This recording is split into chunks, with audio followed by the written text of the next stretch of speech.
Gusto ko lang malaman kung ano yung nakita niyo. Well, basically, we saw the same thing. Zach was on fire. What more do you want from me? You're such an embarrassment. Bakit mo ginawa yun? Anong katangahan mo na niyon? Dahil sa katangahan mo, people are canceling me now. Si Coach Zach, siya yung nagkalat ng video mo. May galit ba sa'yo si Coach para siraan ka niya ng ganito? Pilit mo yun, Zach! You know what? I have more important things to do than help you solve this stupid crime.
Baka nauho ka. Oh, it's okay, Inspector. I have my own. I always make sure to drink 8 glasses of water a day. Makes my skin glow.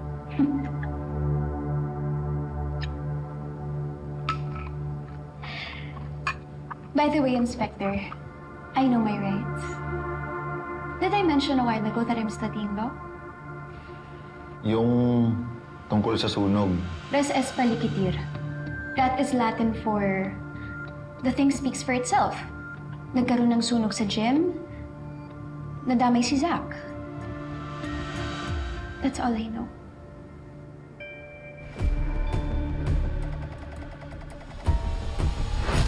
So yun guys, I really believe na you guys have to keep very organized kasi sa dami ng digests na kailangan nating gawin, we really need to stay on top of it. So guys, if kaya niyong mag-Excel sheet or anything like that, that's my tip. And of course, Pomodoro. Yes. Alright, so let's read some comments and see who wants to be shouted out. Hello, Carl Wise. Hello, how are you? And oh my gosh, Coach Zach is online. Hello, Coach Zach, and welcome to the stream. Sabi ni Coach Zach, my watch is on fire. Mine na daw. Nako, Coach Zach, thank you so much for noticing my watch. But unfortunately, it is not for sale kasi pinamana sa akin to ng daddy ko. So very priceless ito. And speaking of expensive watches, our question for today is it illegal to buy fake luxury items? Well, according to our law books, it is not illegal to wear knockoffs and buy knockoffs. Ang illegal ay ang pagbebenta. So, if ikaw ang nagbebenta, ikaw ang pwedeng kasuhan. So, it's not technically illegal, but in my opinion, I think that we should just support original products, and I really don't believe that we should be buying fake items. So that is my advice for today. And of course, don't forget to continue supporting your law school girls. See you guys next time, and case closed. Hello, everyone. Hi. Hello po. Come on, let's eat. Okay, best. Thank you. Yan na. Thank you, Tito. Kumain ka na maayos ha. Kumain ka na marami ha.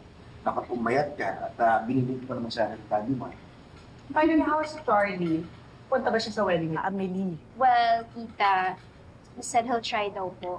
Sobrang busy daw po kasi talaga nila ngayon sa Dubai. As in, sobrang dami po nilang ginagawang building ngayon. Grabe. Yung si Charlie talaga global talaga yun. Alam mo na nasa frat pa kami. Yung dream niya yung conquer the world talaga. Pa, your business is also good. I mean, big deal na ngayon ng solar panels and renewable energy. You're supporting the fight against climate change. I'm proud of you. Thank you, Ana.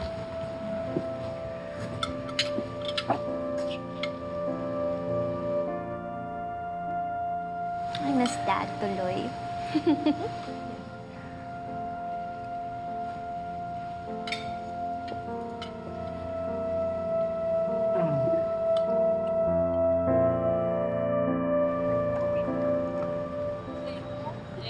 Pwede po kain ng Oh!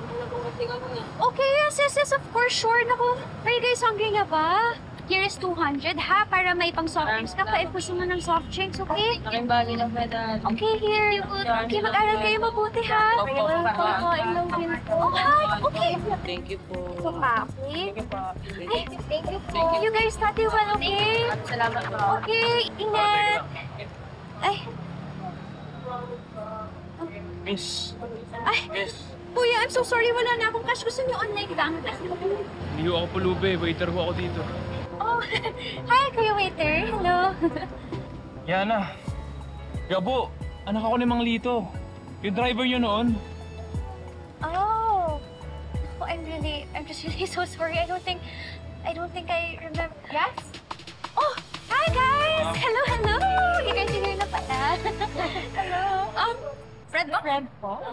Oh, no, he's the waiter here sa restaurant. We just ran into each other here. Kuya, speaking of, okay lang po ba if we can get a table for three? Sige, ma'am. Table for 3, ma'am. Apo. Sige po. Okay. Thank you.